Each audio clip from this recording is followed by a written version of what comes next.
Hello and welcome everyone in only maths class channel. आज हम लोग इस वीडियो में ना पार्ट 2 देखने वाले हैं। जो हमने पार्ट 1 बनाया था ना, उसमें सेक्शन बी और ई हमने डिस्कस किया था। ठीक है, तो अगर आपने प्रीवियस वीडियो नहीं देखा है तो गो एंड सी। ये हमारा पार्ट 2 है उस वीडियो का, जिसमें हम लोग सेक्शन सी डिस्कस करने वाले हैं क्वेश्चन पेपर का। आइए शुरू करते हैं without any further delay. In triangle A B C D E and F are midpoints of B C C A and A B respectively. Prove that triangle FBD similar to triangle DEF and triangle DEF similar to triangle ABC। क्या बोल रहा है भाई? देखो, ये हमारा है figure इस क्वेश्चन का, जिसमें हमको बोला गया है कि जो हमारा ट्रायंगल एफ बी डी जो है, कौन सा, ये ट्रायंगल एफ बी और ये डी वाला ट्रायंगल जो है, ठीक है, थोड़ा सा क्लियर बना देता हूँ मैं। ये वाला, ठीक है, और ये वाला, ये जो ट्रायंगल है और जो ये ट्रायंगल है, ठीक है,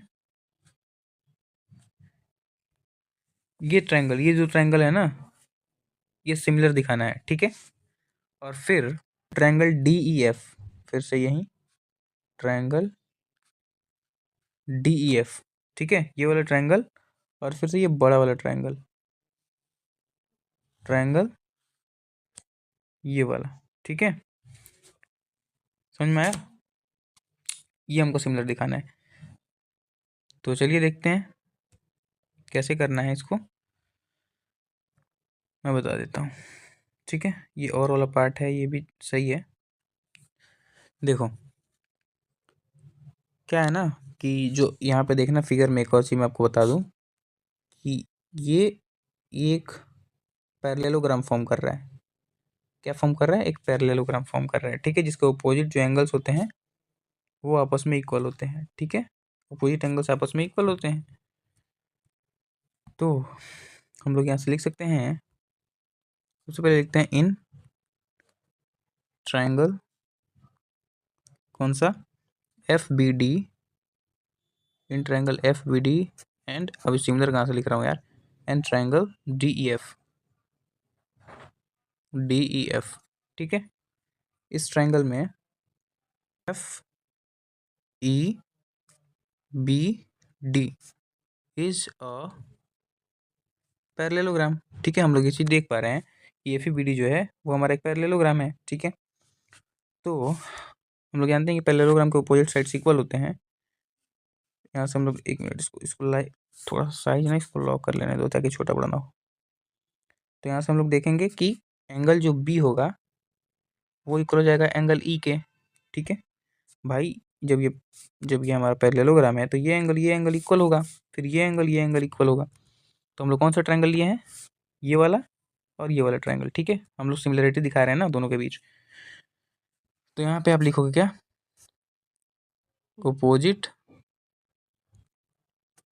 opposite angles of a parallelogram. ठीक है, फिर उसके बाद क्या लिखोगे आप? इधर फिगर में देखो, जो हमको तो यहाँ पे पूरे एंगल का काम है नहीं। ठीक है, यहाँ पे पूरे एंगल का काम है नहीं, पूरा एंगल शो करेंगे तो फिर कैसे होगा? फिर सिमिलरिटी नहीं होगा। तो जब पूरा एंगल इक्वल है तो इतना और इतना भी तो इक्वल होगा, है कि नहीं? तो हम लोग यहाँ से लिख सकते हैं angle F equals to angle D. अब पूरा लिखना, ठीक है, मैं एग्जाम में जब लिखना तो एंगल एफ ना लिख के आप लिखना एंगल ई एफ डी, और फिर यहाँ पे लिखना एंगल बी डी एफ। ठीक है, ऐसे मार्क्स मिलेंगे। तो हम लोग टाइम बचाने के लिए ऐसे कर रहे हैं, बट एग्जाम में यही करेक्ट है जो मैंने अभी यहाँ पे बताया है। ठीक है, तो मैं यहाँ पे शॉर्टकट में लिख रहा हूँ angle F equals to angle D, और ये कैसे? ये भी इसी रूल से इक्वल हो गया। ठीक है, तो हमारा जो ट्रायंगल है, so triangle F B D is similar to triangle D E F by angle criteria. ठीक है, तो हमारा जो फर्स्ट पार्ट है वो यहाँ से सॉल्व हो गया। अब बढ़ते हैं हम लोग सेकंड पार्ट की तरफ। सेकंड में क्या है? ये वाला जो था, ये वाला और ये वाला। ठीक है, ये दो ट्रायंगल्स, इसमें भी हम लोग सेम करेंगे। सेम क्या करेंगे? सेम चीज़ करेंगे। तो हम लोग यहाँ पे ट्रायंगल बना लूँ क्या यार, या फिर रुको, इस फिगर को थोड़ा सा मैं उठा के इधर रख लेता हूँ ताकि बनाने में करने में आसानी हो। ठीक है, तो in triangle ABC and triangle FDE, ठीक है, FDEF जो क्वेश्चन में लिखा है वो लिखना। तो इसमें भी सेम चीज़ होगा, यहाँ पे देख लो आप, सेम चीज़ क्या होगा कि इसमें ये, ठीक है, ये एक पैरेललोग्राम फॉर्म कर रहा है, ये एक पैरेललोग्राम फॉर्म करते हैं, इसके भी ये और ये अपोजिट एंगल्स होंगे, ठीक है, और ये इक्वल होंगे। फिर इधर भी देखोगे तो इधर भी एक पैरेललोग्राम फॉर्म कर रहा है, ठीक है। आ जाओ देखते हैं। तो हम लोग लिखेंगे फिर से कि जो हमारा फिर एंगल 1 नाम देते हैं ना यहाँ पे, एंगल 1 एंगल 2 ऐसे, चलो कोई नहीं। फिर यहाँ से हम लोग लिखेंगे कि एंगल जो C है वो इक्वल है एंगल F के, ठीक है, बाई सेम यहाँ पे क्या लिखा था, opposite angles of a parallelogram, वहाँ पे लिख देना। फिर ऐसे ही हमारा जो क्या होगा, अरे ये क्या हो गया, फिर ऐसे ही जो हमारा एंगल B होगा, एंगल B ये वाला, वो इक्वल होगा एंगल E के, नाम ही नहीं दिख रहा था। तो यहाँ से एंगल B जो होगा वो इक्वल होगा एंगल E के, सेम, ठीक। तो यहाँ से भी जो हमारा ट्रायंगल ABC जो हो गया वो सिमिलर हो गया ट्रायंगल FDE के बाई एंगल क्राइटेरिया, ठीक है। तो यहाँ से हमारा क्वेश्चन जो है सॉल्व होता है।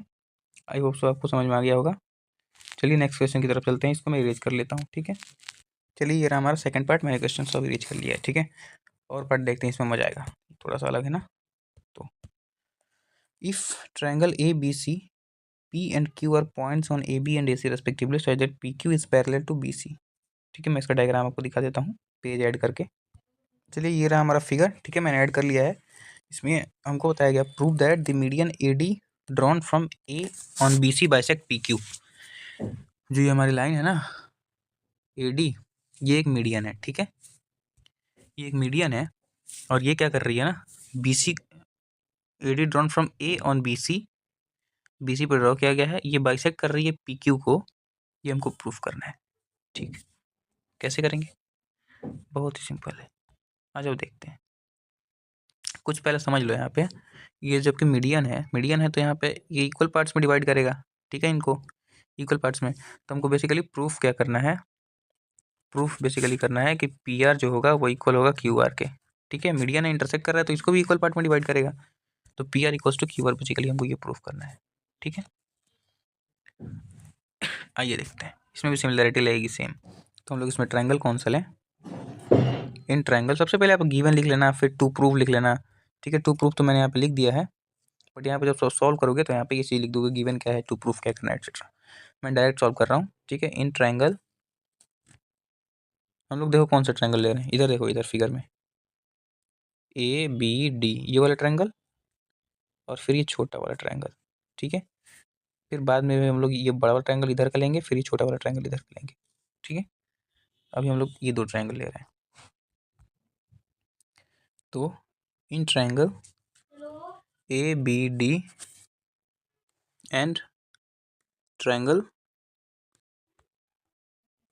APR, ठीक है, ये दो ट्रायंगल हमने लिया। फिर इसमें हम लोग क्या देख पा रहे हैं, इसमें हम लोग देख पा रहे हैं कि जो हमारा एंगल A जो होगा वो इक्वल होगा एंगल A के, क्योंकि ये दोनों में क्या है, कॉमन है, ठीक।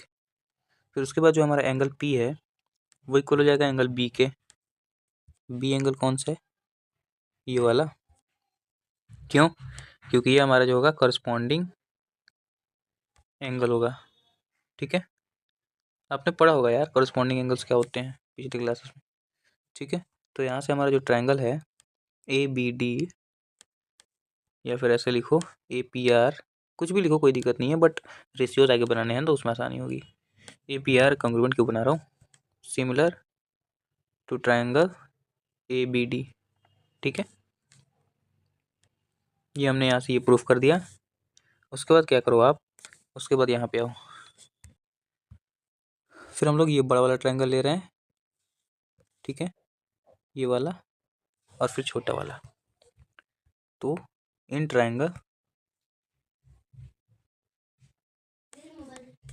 ट्राइंगल कौन सा है, ADC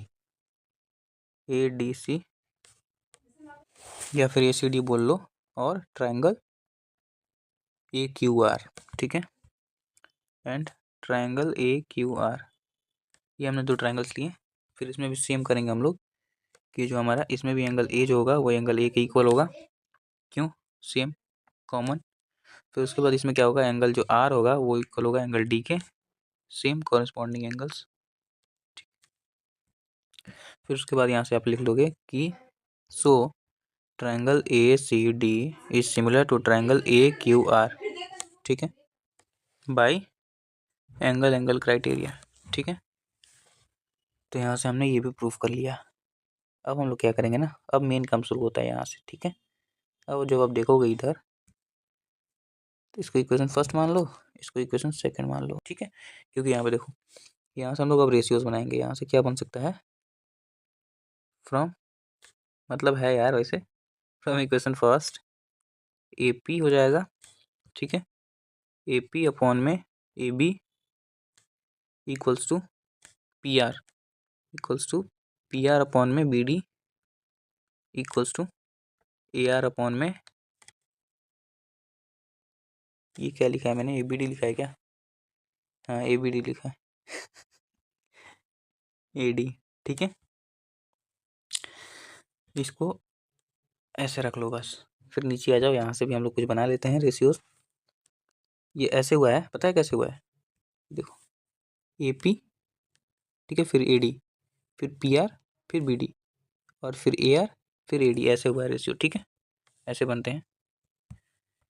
इसमें भी देख लेते हैं, जो हमारा AC हो जाएगा, AC अपॉन में AQ equals to CD upon में QR इक्वल्स टू क्या हो गया, AD अपॉन में AR। इसको भी ब्रैकेट क्लोज करो। अब हम लोग इसमें एक सिमिलैरिटी देख पा रहे होंगे क्या, कि जो हमारा इसमें AD है ना, AD अपॉन में जो AR है, इसमें भी है और इसमें भी है, ठीक है, तो ये इक्वल है, तो हम लोग, तो फिर ये और ये भी इक्वल होगा। हमको भाई इसी से मतलब है, QR से और BD से ही मतलब है ना, क्योंकि हमको प्रूफ क्या करना है लास्ट में, PR equals to QR proof करना है, ठीक है, तो PR और QR से मतलब होगा, तो यहाँ से PR अपॉन में BD जो है ये वाला, ठीक है, इसको लिख लेते हैं, और फिर ये इक्वल है CD अपॉन में QR के, ठीक है। यहाँ से हम लोग क्या करते हैं ना, यहाँ से हम लोग इसको ऐसे लिख सकते हैं कि BD, या फिर रुको इसको ऐसे रुको नीचे, तो PR अपॉन BD को क्या लिखोगे, BD को तुम CD ले सकते हो, BD को CD ले सकते हो, क्योंकि ये आपस में इक्वल थी, मैंने पहले ही कॉन्सेप्ट क्लियर करा दिया है, ठीक है। तो यहाँ से तुम BD को लिख सकते हो CD, और ये इक्वल है CD अपॉन में QR के। यहाँ से अब क्या कर सकते हो आप, इसको रेसिप्रोकल कर दो, PR upon CD equals to QR upon CD, ठीक है, CD से CD कैंसिल आउट, तो यहाँ से ये हो जाएगा PR equals to QR, hence proof. तुम यहाँ से देख सकते हो एक बार, ठीक है, जहाँ भी समझ में नहीं आया तो free to ask me in the comment section. हमने क्या किया, हमने दो ट्रायंगल्स पहचाने, फिर उसमें हम लोगों ने सिमिलैरिटी लगाया, सिमिलैरिटी लगा के हमने क्या किया, रेशियोज को इक्वल किया, और फिर थोड़ा सा यहाँ पे रेसिप्रोकल करना पड़ा, बस कोई दिक्कत नहीं है, ठीक है। चलते हैं नेक्स्ट क्वेश्चन के पास। आगे क्वेश्चन इंपॉर्टेंट है, ठीक है, बोर्ड एग्जाम में आ सकते हैं, बहुत चांसेस हैं उनके, तो देख लेना। इसको इरेज कर लेता हूँ मैं। चलो ये रहा हमारा next question, the sum of two numbers is 18 and the sum of their reciprocal is 9/40, find the numbers, ठीक है। नंबर्स बताने आ जाओ, कैसे करेंगे, देखो एक नंबर है, सम ऑफ टू नंबर्स 18, ऐसे कभी भी नंबर आ जाए ना, तो let the first number be x, ठीक है, एंड द सेकंड नंबर भी 18 माइनस एक्स। क्यों भाई 18 माइनस एक्स क्यों हुआ? देखो मान लो तुम्हारे पास टोटल 10 चॉकलेट्स हैं, ठीक है, और दो जो हैं, दो तुमने किसी और को दे दिए, दो तुमने किसी और को दे दिए, ठीक है। अब पता करना है तुम्हारे पास कितने चॉकलेट हैं, तो कितने करोगे, 10 में से 2 माइनस करोगे तभी तो 8 आएंगे ना। तो वही है, टोटल में से हमने जो पता है उसको माइनस किया है, तभी तो दूसरा नंबर पता चलेगा। अब इतना करने के बाद अकॉर्डिंग टू क्वेश्चन यहाँ पे लिखोगे। अकॉर्डिंग टू क्वेश्चन क्या बोला गया है कि अगर हम लोग इनका रेसिप्रोकल करते हैं, इनका रेसिप्रोकल करते हैं, ठीक है, तो रेसिप्रोकल कर देते हैं, और इनका सम का रेसिप्रोकल ना, तो सम का रेसिप्रोकल करते हैं तो ये कितना आता है, 9/40 आता है, ठीक है, यही बोला गया था ना, हाँ 9/40 आता है। बस इसको सॉल्व करो, आंसर रेडी है। थोड़ा सा लेंदी सॉल्व होगा। तो देखो इसका एलसीएम लो नीचे वाले का, ठीक है, कितना आ जाएगा, x मल्टीप्लाई 18 माइनस एक्स, ठीक है, इसको अलग लिख लो और ऊपर क्रॉस मल्टीप्लाई कर दो, ठीक है, प्लस x इक्वल्स टू 9/40 ये चल ही रहा है। तो इसको अगर सॉल्व करें हम लोग तो यहाँ से देखोगे आप प्लस और माइनस कैंसिल आउट, तो ये हो गया 18 ये हो जाएगा 18x माइनस एक्स स्क्वायर, ठीक है, इक्वल्स टू 9/40। तो यहाँ से 9 1 जा 9, 9 2 जा 18, डायरेक्ट कट हो गया, ठीक है। फिर आगे हम लोग सॉल्व कर रहे हैं, तो यहाँ से हो गया 2 2 2 2 2 18x minus x square equals to यहाँ से 1/40 बच गया, ठीक। तो ये अब क्या हो जाएगा, यहाँ से क्रॉस मल्टीप्लाई करो, ये हो जाएगा 80 equals to 18x minus x square, ठीक है। तो minus x square plus 18x, और ये इधर आएगा तो कितना हो जाएगा, माइनस का 80 इक्वल्स टू 0, ठीक है। मैंने बस वैल्यूज इंटरचेंज कर लिए हैं। तो आगे क्या हो जाएगा, इसको हम लोग थोड़ा सा प्लस कर लेते हैं, माइनस में अच्छा नहीं लगता है एक्स, तो माइनस को लिया कॉमन, ठीक है, तो अंदर क्या बचेगा, x square minus 18x plus 80 equals to 0, ठीक है। अब क्या करो, इसको फैक्टराइज करो, और कोई चारा है नहीं एक्स के वैल्यू निकालने के लिए। फैक्टराइज कैसे करोगे इसको, इस बाय स्प्लिटिंग मेथड। 10 और 8 हैं फैक्टर्स, तो x square minus 10x minus 8x, ठीक है, हाँ, प्लस 80 इक्वल्स टू 0। तो यहाँ से क्या कॉमन आ गया, x कॉमन, अंदर से x माइनस 10, यहाँ से माइनस 8 कॉमन, तो x माइनस 10, ठीक है, इक्वल्स टू 0। तो यहाँ से कितना आ गया, x minus 8 and x minus 10, ठीक है, इक्वल्स टू 0। x का वैल्यू निकालो, तो यहाँ से x इक्वल टू 8 आ जाएगा, और यहाँ से कितना आ जाएगा, x इक्वल्स टू 10 आ जाएगा, ठीक है। तो हमारे दो नंबर मिल गए, 8 और 10, बस यही निकालना था हमें, यही तो था ना। फर्स्ट नंबर तो हमने x माना था, और दूसरा नंबर 18 माइनस एक्स, तो ये दो नंबर हमारे जो हैं यहाँ पे आ गए, ठीक है। चलिए नेक्स्ट क्वेश्चन के पास चलते हैं। ये रहा हमारा नेक्स्ट क्वेश्चन, ठीक है। If alpha and beta are the zeros of the quadratic polynomial इतना, then form quadratic polynomial whose zeros are alpha square plus b. बहुत कंफ्यूजिंग क्वेश्चन लगता है बच्चों को ये। चलिए मैं बहुत आसान तरीके से इसको सॉल्व कराऊंगा आपको, ठीक है। इसके बाद आपको कभी डिफिकल्टी नहीं लगेगी। क्वेश्चन को आपको जब भी इसका मैंने करा रखा है वीडियो, शायद आप चैनल पर मिल जाएगा आपको, ठीक है। उससे बहुत बहुत कराए हैं इस टाइप के क्वेश्चंस मैंने, तो नहीं देखें तो देख लेना, चैनल पर अवेलेबल है। चलिए खैर देख लेते हैं इसको। चलो ये पोलिनोमियल क्वेश्चन में दिया हुआ था, और ये जीरो जिसके दिए हुए थे, ठीक है, ये जीरोज हैं उसके पोलिनोमियल के। तो हम लोग सबसे पहले ना इसको हम लोग सॉल्व करते हैं बाय स्प्लिटिंग मेथड, ठीक है। कैसे करेंगे, 6 1 जा 6 हो जाएगा, तो 3 और 2 हो जाएगा, ठीक है। तो 6x square minus 3x minus 2x plus 6, नहीं प्लस 1 रहने दो, ठीक है। तो यहाँ से कितना हो जाएगा, 3 कॉमन, 3x कॉमन, यहाँ से हो जाएगा 2x, 2x माइनस का 1, ठीक है। यहाँ से कितना कॉमन, माइनस का 1 कॉमन, तो यहाँ से कितना हो जाएगा 2x प्लस माइनस माइनस, हाँ 2x माइनस का 1, ठीक है। तो यहाँ से हो गया 3x माइनस 1 और 2x माइनस 1, ओके।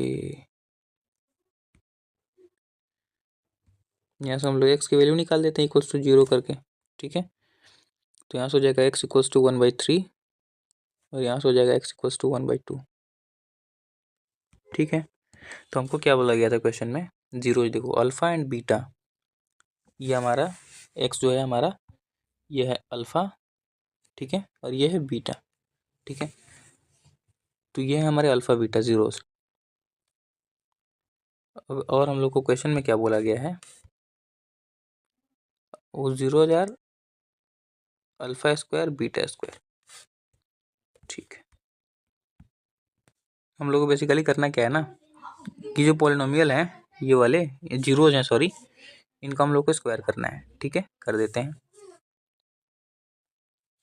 तो 1/3 का स्क्वायर और 1/2 का स्क्वायर कितना हो जाएगा 1/9 और ये 1/4, ठीक है। बाद में हम लोग को जरूरत पड़ेगी किसकी, अल्फा प्लस बीटा और अल्फा बीटा की, ठीक है, क्योंकि हमको क्वाड्रेटिक फार्मूला फाइंड आउट करना है। तो उसके लिए फार्मूला होता है अल्फा प्लस बीटा और अल्फा बीटा की जरूरत पड़ेगी। तो ऐसा हम लोग सीधे निकाल लेते हैं, ये हमारा अल्फा है और ये बीटा है, तो हम लोग दोनों को प्लस कर देते हैं, तो अल्फा प्लस बीटा निकल जाएगा, ठीक है। तो अल्फा प्लस बीटा कितना हो जाएगा 9 4 से 36 और ये ऊपर 4 4 9 36 ऊपर 9, ये कितना हो जाएगा 9 13/36, ठीक है। अल्फा प्लस बीटा और अल्फा इंटू बीटा कितना हो गया 1/9 मल्टीप्लाई 1/4, ये कितना हो गया भाई 1/36, ठीक है। अब बस इधर देखो फॉर्मूला, फॉर्मूला क्या होता है x square minus alpha plus beta x alpha plus alpha beta, ठीक है। तो x square minus alpha plus beta हमने कितना निकाला था अभी 13/36, 13/36 एक्स प्लस अल्फा बीटा कितना निकाला है 1/36। अब क्या करो 36 को मल्टीप्लाई कर दो उठा के, तो 36 एक्स स्क्वायर, इसको मल्टीप्लाई करोगे तो ये नो चेंज 13x प्लस 1, ठीक है। ये हमारा हो गया क्या क्वाड्रेटिक इक्वेशन, बस यही तो बताना था। ये क्वेश्चन भी सॉल्व, ये देखते हैं क्वेश्चन क्या बोल रहा है। If cos theta plus sine theta equals to 1 then prove that cos theta minus sine theta is equals to plus minus 1, ठीक है। cos theta plus sine theta की वैल्यू 1 दी हुई है, हमको इसको प्रूव करना है इसके इक्वल, ठीक है। तो आ जाओ देख लेते हैं इनको भी कैसे सॉल्व करना है ना। चलिए मैंने यहाँ पे लिख लिया है, ठीक है, जो प्रूफ करना है और जो क्वेश्चन है, तो हम लोग इसके हिसाब से हम लोग आगे सॉल्व करेंगे। तो cos theta plus sine theta जो है ना, ये इक्वल है 1 के, ठीक है। तो हम लोग यहाँ से क्या कर सकते हैं, हम लोग यहाँ से अगर स्क्वायरिंग कर दें बोथ साइड, ठीक है। देखो cos theta plus sine theta है ना, इसका स्क्वायर और इधर 1 का स्क्वायर कर दें, है ना। स्क्वायरिंग बोथ द साइड भी आप लिख सकते हो इधर, ठीक है, लिख लेना। तो यहाँ से क्या हो जाएगा cos square cos square theta plus sine square theta plus 2 sine theta cos theta equals to 1, ठीक है। इतने में कोई दिक्कत, तो दिक्कत तो नहीं होना चाहिए भाई, इतना सिंपल मेथड है यार। आगे देखो आगे, तो इसमें क्या हो जाएगा ना कॉस स्क्वायर थीटा को हम लोग क्या लिख सकते हैं 1 माइनस साइन स्क्वायर थीटा, भाई ये आइडेंटिटी है। ये देखो इधर cos cos square theta plus sine square theta equals to 1 होता है। तो हम लोग को क्या दिया हुआ था कॉस स्क्वायर थीटा दिया हुआ था, तो हम लोग कॉस स्क्वायर थीटा क्या लिख सकते हैं cos square theta equals to 1 minus sine square theta हो जाएगा, ये इधर जाएगा। तो उसी तरह से हमने यहाँ पे लिख लिया है, ठीक है। फिर प्लस साइन स्क्वायर थीटा को हम लोग लिख सकते हैं 1 minus cos square theta, same उसी मेथड से, ठीक है, plus 2 sine theta cos theta equals to 1। मैंने क्या किया, मैंने कुछ नहीं किया, ये इसको इस टर्म पे लिख लिया, फिर इसको इस टर्म पे लिख लिया तोड़ के by the help of formula, ठीक है। उसके बाद क्या करेंगे हम लोग यहाँ से ये 1 और ये 1, ठीक है। ये दोनों मिलकर क्या हो जाएंगे, +2, ठीक है। ये 2 हो जाएंगे। फिर यहाँ से हम अगर माइनस को कॉमन ले ले तो अंदर क्या बच गया, sign square theta plus cos square theta minus 2 sine theta cos theta, ठीक है। माइनस कॉमन इक्वल्स टू 1 चल ही रहा है। माइनस कॉमन लेने से ना अंदर के जितने साइन है ना, ये वाला साइन, ये वाला साइन, सारे साइन चेंज हो जाएंगे आपस में, ठीक है। ये तो पता होगा। इक्वल्स टू, अब इधर देखो 2 माइनस, ये देखो यहाँ पे ध्यान दो, A square plus B square minus 2ab, ये किस फॉर्म में है, इसको हम लोग ये लिख सकते हैं, sine theta minus cos theta का होल स्क्वायर इक्वल्स टू 1, ठीक है। ये 1 को अभी चलाते रहो, ये चलेगा अभी, ठीक है। ये किस फॉर्म में था, A square plus B square minus 2ab, तो ये किसका होता है, ए माइनस बी का होल स्क्वायर होता है, तो ए माइनस बी का होल स्क्वायर मैंने यहाँ पे लिख लिया उस टर्म पे, ठीक है। ठीक है, अब क्या करेंगे हम लोग, सिंपली ये जो है ना, ये इसमें देखो, इसको हम लोग क्या करेंगे, इसको हम लोग इंटरचेंज करने वाले हैं, ठीक है। क्योंकि हमको प्रूफ क्या करना था, प्रूफ देखो, प्रूफ हमको cos theta minus sine theta करना था, यहाँ पे उल्टा है, ठीक है। तो यहाँ से हम लोग क्या कर लेंगे, 2 minus cos theta minus sine theta, ठीक है। और क्योंकि यहाँ पे क्या है, स्क्वायर है, होल स्क्वायर है, तो कोई भी चेंज नहीं आएगा स्क्वायर की वजह से, होल स्क्वायर की वजह से, ठीक है। तो अब क्या करेंगे हम लोग, 2 माइनस 1, ठीक है, इस 1 को इधर लाया, इक्वल्स टू, अब हम लोग इस पूरे टर्म को राइट हैंड साइड लाएंगे, cos theta minus sine theta का होल स्क्वायर, ठीक है। ये कितना हो जाएगा, ये हो जाएगा 1 equals to cos theta minus sine theta, ठीक है। यहाँ पे देखो, स्क्वायर जब आएगा इधर तो अंडर रूट बन जाएगा, ठीक है। तो यहाँ से क्या हो जाएगा, cos theta minus sine theta, ठीक है। वैल्यू को इंटरचेंज कर दिया मैंने, इसको इधर और इसको इधर, ठीक है। इक्वल्स टू, जब अंडर रूट हटेगा तो ये प्लस माइनस का 1 हो जाएगा, कहीं हमको प्रूफ करना था ऊपर, cos theta minus sine theta equals to plus minus 1, cos theta minus sine theta equals to plus minus 1, ठीक है। तो कुछ इस प्रकार से हमारा जो है ये क्वेश्चन सॉल्व होगा। आई होप आपको बहुत अच्छे से समझ में आ गया होगा। जहाँ भी दिक्कत हो feel free to ask me in the comment section, ठीक है। चलिए नेक्स्ट क्वेश्चन देखते हैं। ये क्वेश्चन इंपॉर्टेंट है, ये आता भी है एग्जाम में, ठीक है। एक ना एक क्वेश्चन आपको जरूर देखने को मिलेगा मिनट हैंड वाले से, ठीक है। A minute hand of a wall clock is 18 centimeter long. Find the area of the face of the clock described by the minute hand in 35 minutes. ठीक है, देखो 18 सेंटीमीटर का जो है एक हैंड क्लॉक है, ठीक है। मिनट हैंड, जो क्लॉक का मिनट हैंड होता है ना, वो 18 सेंटीमीटर का है। Find the area of the face of the clock, area of the face मतलब क्लॉक का जो है एरिया बताना है, जिसका जो है वो 35 मिनट्स तक मूव करता है। देखो आसान से सॉल्व हो जाएगा, ये भी मैं इरेज करके बता देता हूँ आपको। देखो मैंने इतना चीज़ लिख लिया है जो क्वेश्चन में गिवन था, ठीक है। मिनट हैंड दिया हुआ है 18 सेंटीमीटर, टाइम दिया हुआ है 35 मिनट्स, ठीक है। मिनट दिया हुआ है मतलब कि देखो मैं यहाँ पे आपके लिए एक घड़ी बना देता हूँ। ये एक सर्कल है, ठीक है। तो सर्कल में एक बार फिर से बना लेता हूँ, ठीक है। तो इस सर्कल में अब जब आप देखोगे तो यहाँ पे, ठीक है, यहाँ से एक हमारा मिनट हैंड होता है, ये सेंटर से होता है तो एक रेडियस का काम करता है, ठीक है। रेडियस का काम करता है, तो डेट्स वाई जो हमारा मिनट हैंड होगा ना वही हमारा रेडियस होगा। तो रेडियस हमारा हो गया 18 सेंटीमीटर, ठीक है। टाइम हो गया 35 मिनट्स। तो जब आप घड़ी यहाँ पे बनाए होगे, ठीक है, तो घड़ी में मतलब ये है कि जब मिनट हैंड है, एक चक्कर लगाने में इसको, मतलब एक चक्कर 360 डिग्री तक लगाएगा, ठीक है। भाई पूरा 360 ही होता है ना, तो एक चक्कर 360 डिग्री तक लगाएगा। और ये ये एक चक्कर जो है कितने मिनट में लगाएगा, पूरा जो एक चक्कर है पूरा 360 डिग्री कितने मिनट में लगाएगा, 60 मिनट में, है ना। 60 मिनट में लगा,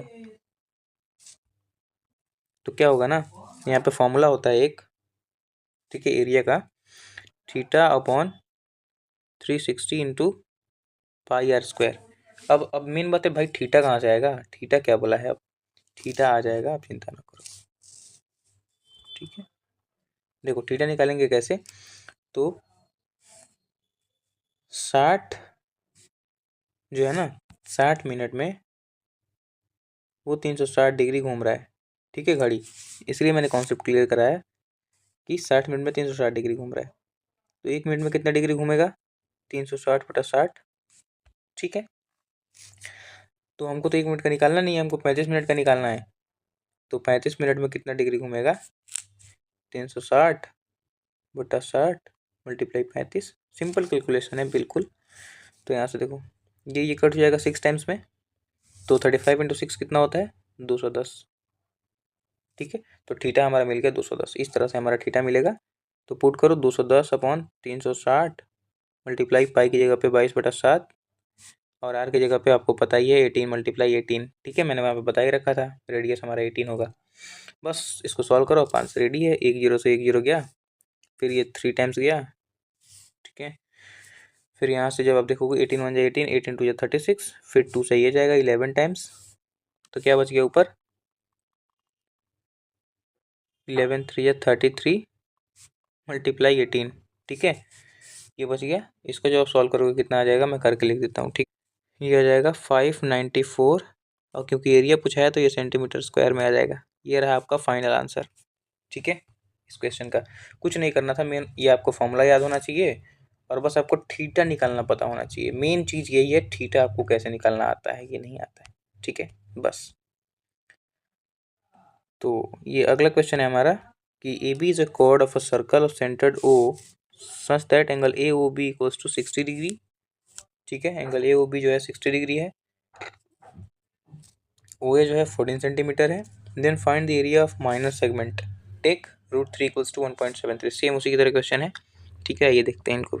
ये कुछ इस प्रकार से हमको जो दिया हुआ था मैंने लिख लिया है। ठीक है, तो क्वेश्चन में बोला था ना कि ये एंगल जो है हमारा ये वाला, ये 60 डिग्री है और जो ए ओ है वो है 40 सेंटीमीटर। ठीक है, तो जब ए ओ 40 सेंटीमीटर है तो हमारा ओ बी भी 14 सेंटीमीटर होगा। कैसे, क्योंकि रेडियस है भाई, रेडियस इक्वल होते हैं आपस में।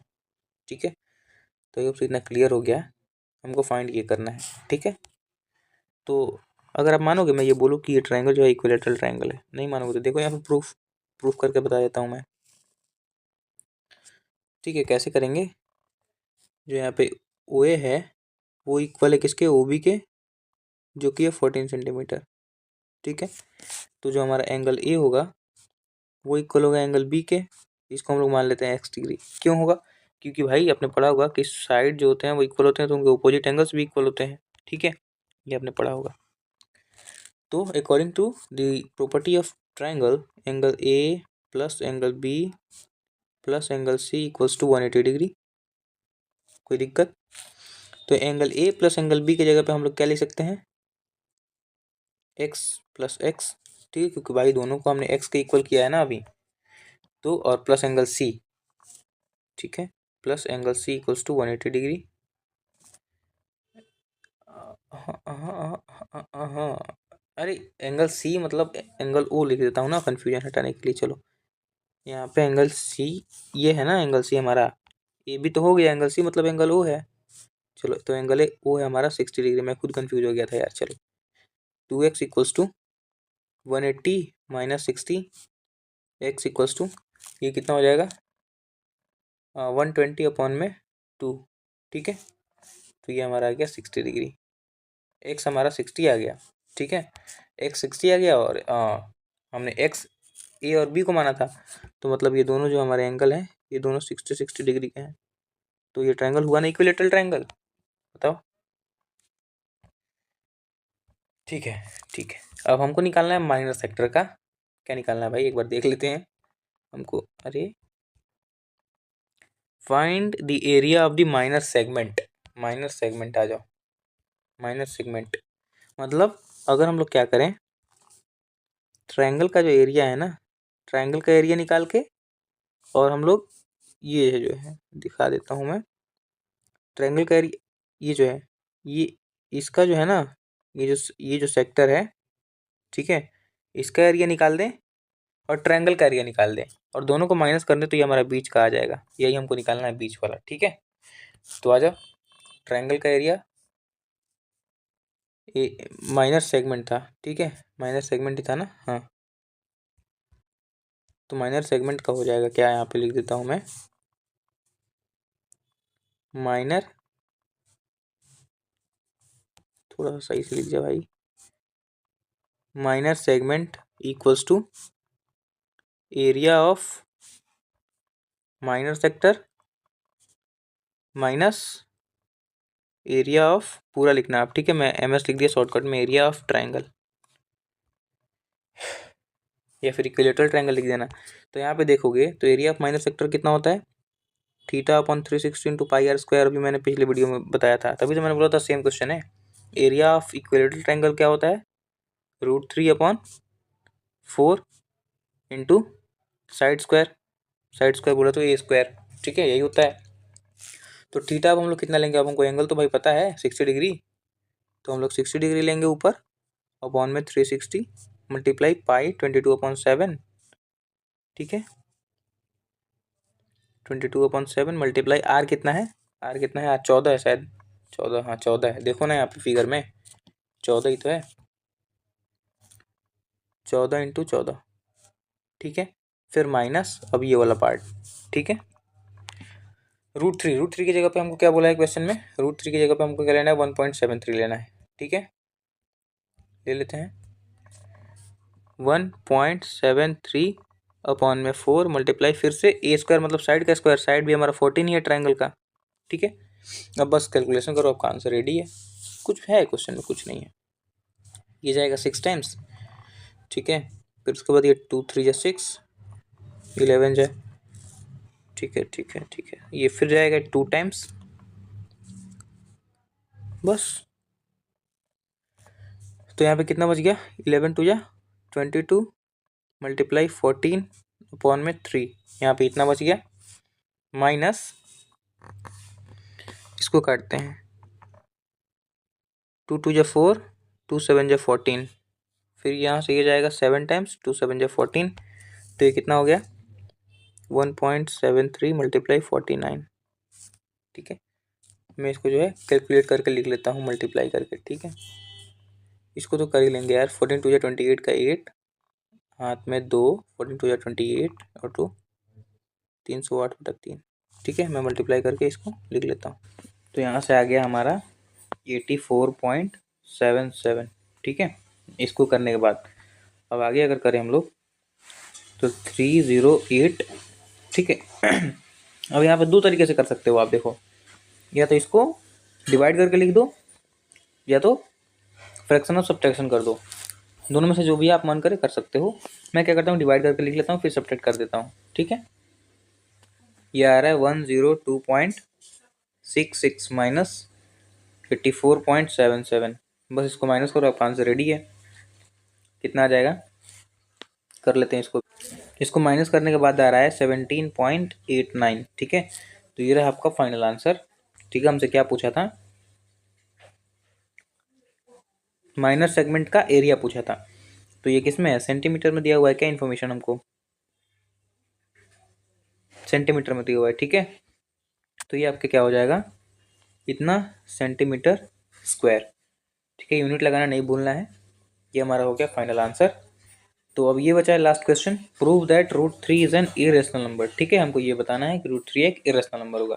यार ये तो बहुत बेसिक सा क्वेश्चन है, चलो इसको भी देख लेते हैं। लास्ट क्वेश्चन है ये हमारा, चलो ठीक है। मैंने यहाँ पे इतना लिख लिया है कि let √3 be a rational number, ठीक है। √3 को जो हमको प्रूफ करना है उसको हमने रेशनल नंबर मान लिया, और उसके बाद जो है हमारा रेशनल नंबर जब मान लिया तो √3 को हम लोग ऐसे लिख सकते हैं इस फॉर्म में, ठीक है, P/Q के फॉर्म में। और P/Q जो हमारा वो है एक को प्राइम नंबर है, ठीक है। तो अब क्या करो, कुछ नहीं करना है, अब बस क्या करो, स्क्वायरिंग कर दो बोथ द साइड, ठीक है। √3 का स्क्वायर इक्वल्स टू P/Q का होल स्क्वायर, ठीक है।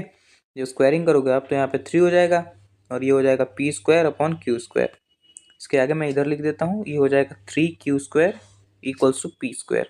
यहाँ पे जब आप एक चीज़ देखोगे, जो हमारा 3Q² है वो इक्वल आ गया P² के, मतलब यहाँ पे जब हम लोग 3 को जो है Q से मल्टीप्लाई कर रहे हैं, 3 को जब हम लोग Q से मल्टीप्लाई कर रहे हैं तो वो P² के बराबर आ रहा है। इसका मतलब ये हुआ कि 3 जो है वो P को डिवाइड कर रहा है ना।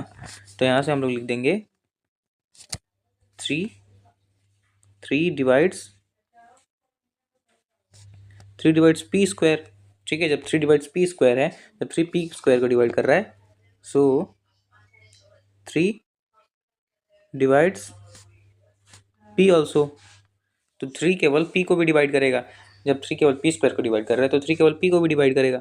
ठीक है, तो आप एग्जाम्पल लेके समझ सकते हो। यहाँ पे जैसे 3 है, 3 में हम लोग कुछ मल्टीप्लाई कर रहे हैं 6, ठीक है, तो इक्वल आ रहा है 18 के। तो मतलब ये है कि 3 जो है 18 को डिवाइड कर रहा है ना।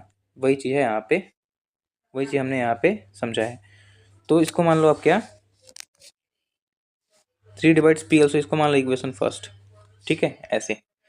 अब हम लोग आगे चले थोड़ा सा और, तो 3 डिवाइड्स p ऑल्सो कर रहा है, तो हम लोग आगे अगर हम लोग ऐसे करें कि जो भी हमारा है ना, जो डिवाइड कर, जो मल्टीप्लाई करने पे आ रहा है इक्वल, तो यहाँ पे हम लोग क्या कर लेंगे अब, लेट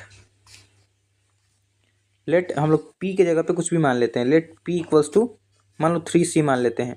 ठीक है, where c is any integer. ठीक है, c क्या है, c कोई इंटीजर है। तो हम लोग यहाँ पे सिंपली पुट करेंगे। ठीक है, इस जगह पे हम लोग अब पुट करेंगे वैल्यूज़ को। ठीक है, तो 3 q square equals to p की जगह पे हम लोग ले लेंगे 3c स्क्वायर। ठीक है, तो 3 क्यू स्क्वायर इक्वल्स टू ये कितना हो गया, 9c स्क्वायर। ठीक है, ठीक है, कोई दिक्कत। तो यहाँ से देख लो आप कि जो हमारा है क्यू स्क्वायर है ना, यहाँ पे 3 हो जाएगा, 3c स्क्वायर। ठीक है, जब भाई इधर आएगा, 1 मिनट मैं स्टेप बाय स्टेप कर देता हूँ। 9c स्क्वायर है, ये अपन 3 आएगा, तो 3 3 जा 9, तो 3c स्क्वायर हो जाएगा। तो यहाँ से क्यू स्क्वायर जो है वो इक्वल है 3c स्क्वायर के। इसका मतलब ये हुआ कि सेम उसी कॉन्सेप्ट से हम लोग ये बोल सकते हैं कि जो 3 है ना, 3 डिवाइड्स क्यू स्क्वायर। ठीक है, तो 3 जो जब क्यू स्क्वायर को डिवाइड कर रहा है तो 3 डिवाइड्स क्यू ऑल्सो, तो 3 खाली क्यू को भी डिवाइड करेगा। ठीक है, तो इसको आप मान लो क्या, इक्वेशन नंबर सेकंड। तो हम लोग यहाँ से देख पा रहे हैं कि अरे यार ये गाड़ी, from equation first and second जब आप देखोगे, ठीक है, यहाँ से जो है 3 p को भी डिवाइड कर रहा है और 3 q को भी डिवाइड कर रहा है। और हमने यहाँ पे क्या माना है कि p एंड q जो है वो क्या है, को प्राइम है। को प्राइम मतलब क्या होता है कि जिसके एक से ज़्यादा कोई फैक्टर ना हो। यहाँ से हम लोग देख रहे हैं कि एक के अलावा p और q के 2 फैक्टर हैं, मतलब एक भी है, 3 भी है, तो ये को प्राइम तो हुआ ही नहीं। तो यहाँ पे हम लिख देंगे फ्रॉम, ये क्या लिख दिया मैंने, from equation first and second हम लोग ये वी अराइव, या फिर लिख दो आवर अजम्पशन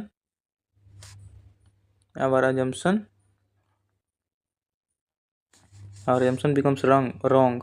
ठीक है, becomes wrong and we arrive at a contradiction. ठीक है, जो भी स्टेटमेंट है, we arrive at a contradiction that √3 is a rational number, hence √3 will be an irrational number. ठीक है, ये रहा आपका, ये भी क्वेश्चन इस तरह से सॉल्व हो गया। बहुत ही आसान क्वेश्चन है यार, इस तरह के क्वेश्चन तो आप 9 से पढ़ते आ रहे होगे।